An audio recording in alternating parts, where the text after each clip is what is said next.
हे पवन पुत्र, मैं आपकी बुद्धि और भक्ति दोनों से प्रसन्न हुई। कहिए, मैं आपकी क्या सहायता कर सकती हूँ? देवी, आप जिस पंचजन्य शंख में वास करती हैं, संसार की रक्षा के लिए आज मुझे उसी की आवश्यकता है। एवं अस्तु। हनुमान जी, मैं आपको वरदान देती हूँ। इस पंचजन्य शंख की ध्वनि के साथ आप पंचमुखी रूप धारण करेंगे और इस संसार का कल्याण करेंगे।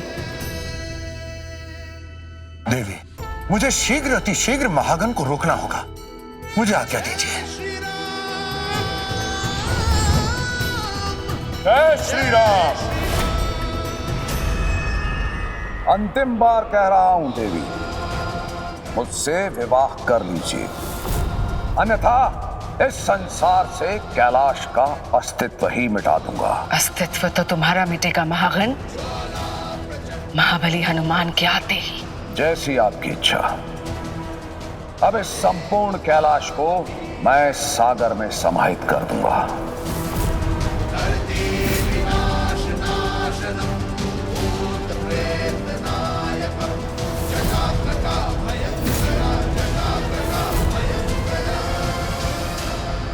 अब संकट मोचन हनुमान ही संकट का निवारण कर सकते हैं।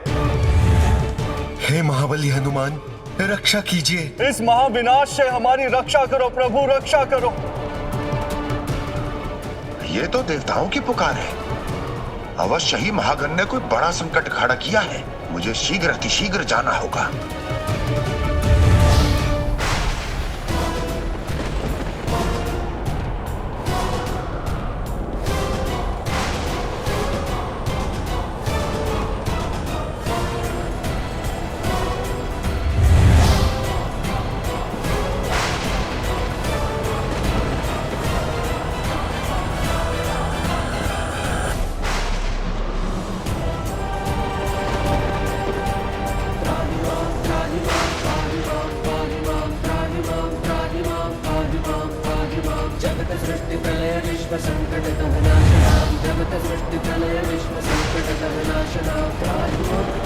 आज ये संसार जानेगा महागण के विरुद्ध जाने का क्या परिणाम होता है। आज इस संसार से कैलाश का अस्तित्व सदा सदा के लिए मिट जाएगा।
हे महाबली हनुमान, आपको कोटि कोटि प्रणाम। आज आपने केवल कैलाश की ही नहीं, अपितु हम सब के विश्वास की भी रक्षा की। जय श्री राम। रुद्र अवतार हनुमान की जय।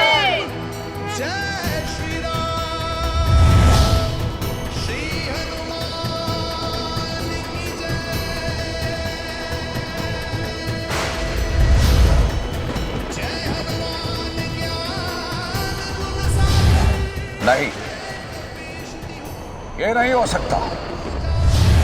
कोई भी महागण के विनाश से कैलाश को नहीं बचा सकता, किंतु उससे पहले वानरराज, मैं तुम्हारा अंत करूंगा। तुम्हारा अंत अब निश्चित है।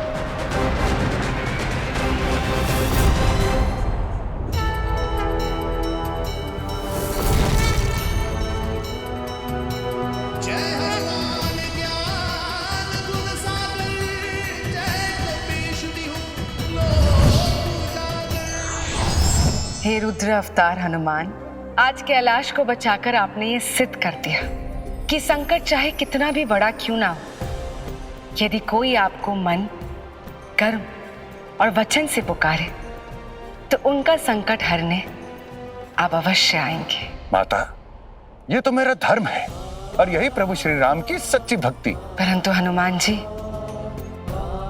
महागण का संकट अभी भी समाप्त नहीं हुआ है। माता, आपको चिंता करने की कोई आवश्यकता नहीं, क्योंकि आप सुरक्षित हैं।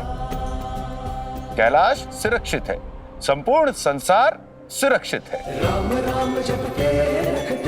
अब कोई संकट में है तो वो स्वयं महागण है। मुझे आज्ञा दीजिए माता। जय श्री राम।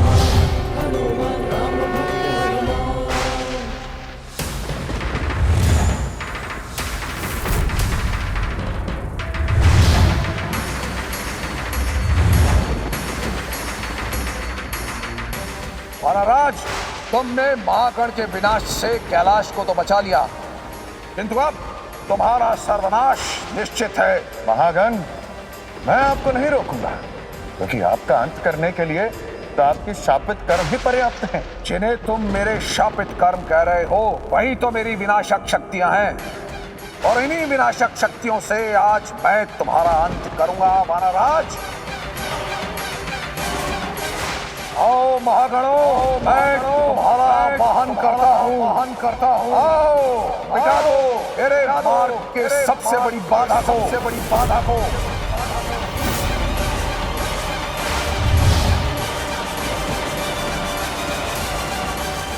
अब समय आ गया है भगवान विष्णु के चारों आवेश अवतारों को पुकारने का।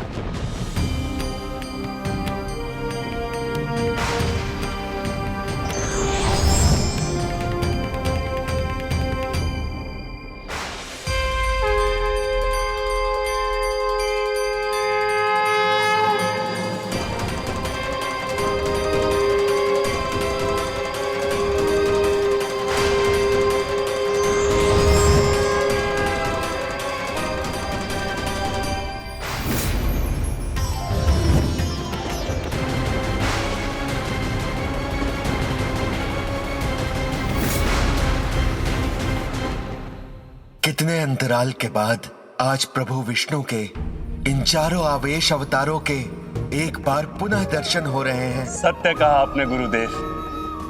उद्देश्य पूर्ण होने के बाद से ही ये सभी अवतार आवेश लोक में स्थापित हो गए थे, किंतु मंगल मूर्ति हनुमान जी आज इन्हें पुनः संसार के सम्मुख ले आए।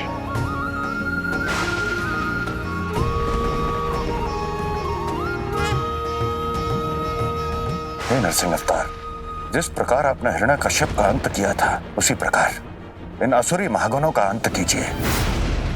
हे वराह अवतार, जिस प्रकार आपने हिरण्याक्ष का अंत किया था, उसी प्रकार इन्हें मृत्यु दंड दीजिए। हे गरुड़ और हयग्रीव अवतार, जिस प्रकार आप दोनों ने वेदों और अमृत की रक्षा की थी, उसी प्रकार इन असुरों का विनाश कीजिए।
जय श्री राम।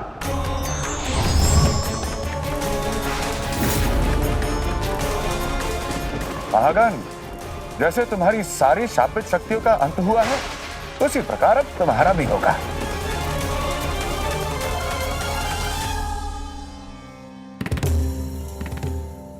मैं सर्वनाश हूं, दूसरों का नाश करता हूं। भला किस प्रकार अंत करोगे मेरा?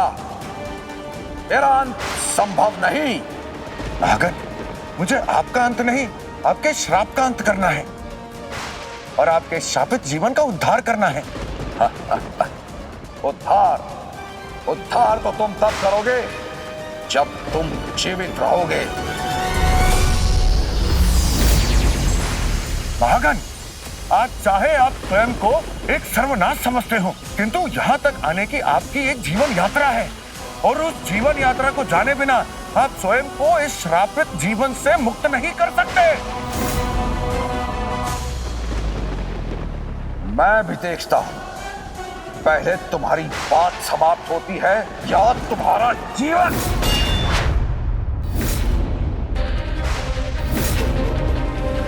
महागण को उनके पूर्व जन्म का स्मरण करा के ही मैं इन्हें श्राप से मुक्त करा सकता हूँ और किसी भी स्थिति में मुझे ये प्रयास करना ही होगा।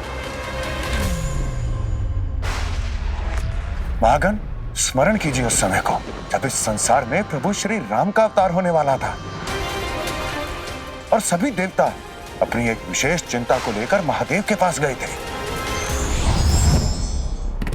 प्रणाम महादेव। महादेव, रावण के अत्याचारों का अंत करने के लिए संसार में प्रभु श्री राम का अवतार होने वाला है। प्रभु श्री राम के अवतार की तो संसार वर्षों से प्रतीक्षा कर रहा है,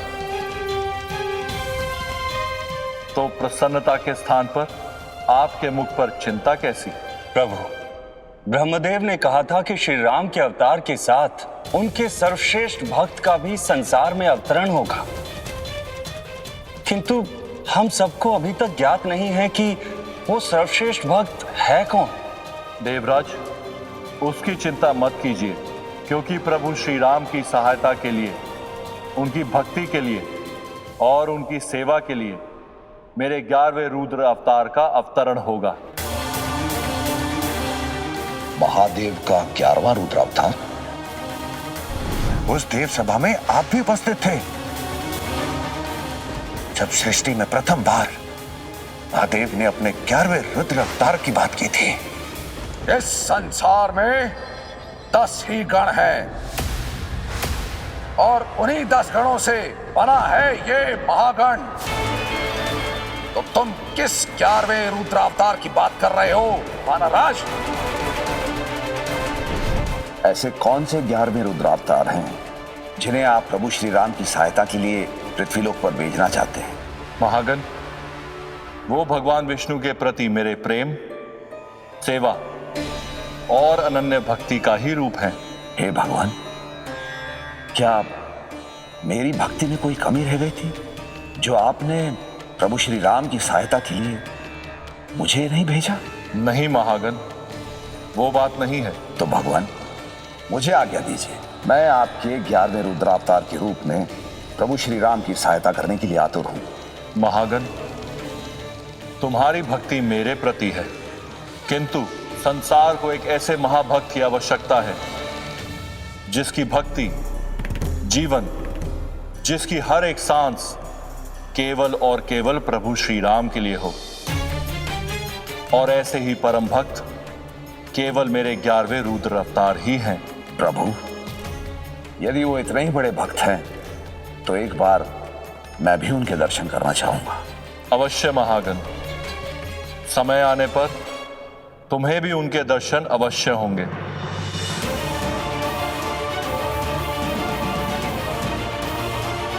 यदि संसार में कोई श्री प्रभु राम की सहायता करने के लिए जाएगा तो वो है महागण, ना कि 11वां रुद्रावतार।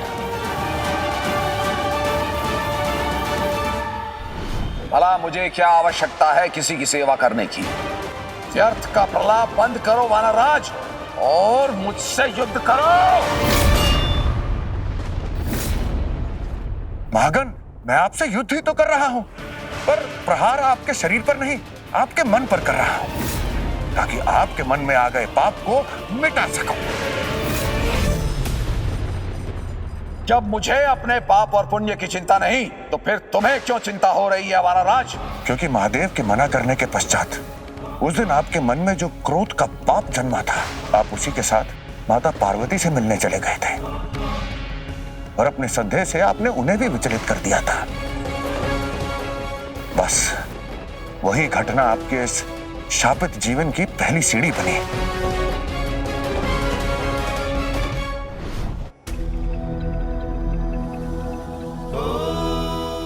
प्रभु, आंखें खोलिए प्रभु, समाधि से जागिए प्रभु।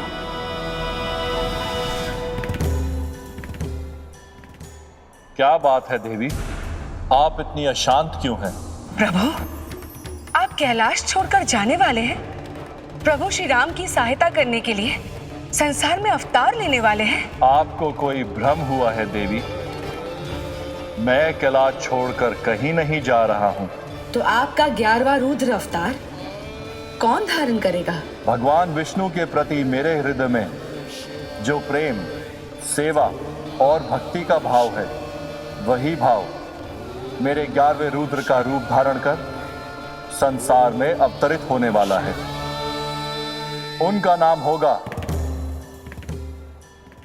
हनुमान। हनुमान? तो प्रभु, हनुमान जी के प्रथम दर्शन मैं ही करूंगी। मुझे आज इसी समय आप हनुमान जी के दर्शन करवाइए प्रभु। देवी, घटनाओं को समय से पूर्व देखना अमंगलकारी होता है। हनुमान के जन्म को अभी समय है। माता अंजना के गर्भ से हनुमान का जन्म होगा और उसी के पश्चात संसार को उनके दर्शन प्राप्त होंगे। प्रभु, नियम तो संसार के लिए है, मैं तो आपकी अर्धांगिनी हूं, और जैसे आपकी भक्ति का वास आपके मन में है, वैसे ही मेरे लिए भी है। इसीलिए आपके उस भक्ति स्वरूप रुद्र अवतार हनुमान जी को मैं आज ही देखना चाहती हूँ प्रभु। यदि यही आपका हठ है तो ठीक है, मैं आपको अपने रुद्र अवतार हनुमान के दर्शन अवश्य कराऊंगा। मैं भी तो देखूं, ऐसा क्या है इन 11वें रुद्र अवतार में? ऐसा क्या विशेष है कि महादेव मेरे स्थान पर उन्हें भेज रहे हैं प्रभु श्री राम की सहायता के लिए?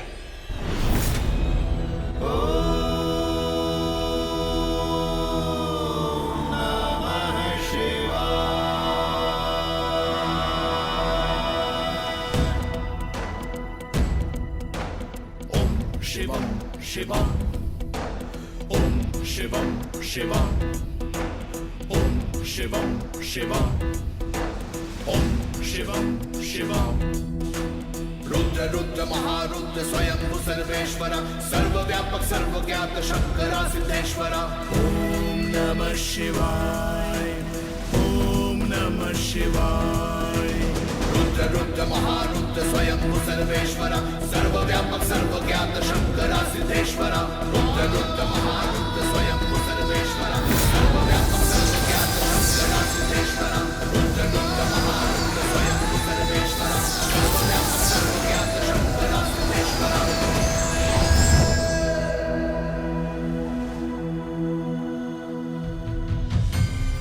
जय श्री राम।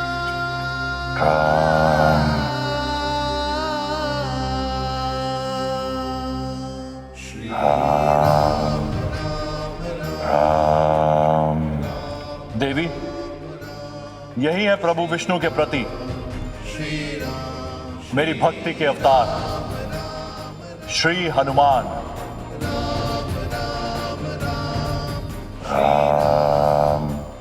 प्रभु, इन्हें देखकर तो यही लग रहा है जैसे स्वयं भक्ति ने ये रूप धारण कर लिया हो। माता, ये अवश्य होंगे भक्ति के अवतार, किंतु इस संसार में सबसे बड़ा भक्त मैं ही हूं, और मैं ये बात सिद्ध कर दूंगा। महागण, उस दिन आपने संसार में प्रथम बार मुझे प्रभु श्री राम की भक्ति से जगाया था। राम राम। आंखें खोलिए वानरराज। राम। ये समय भक्ति के प्रदर्शन का नहीं, भक्ति की परीक्षा का समय है। वानरराज, यदि आपने अब भी आंखें नहीं खोली तो आप प्रभु श्री राम की सेवा से वंचित रह जाएंगे।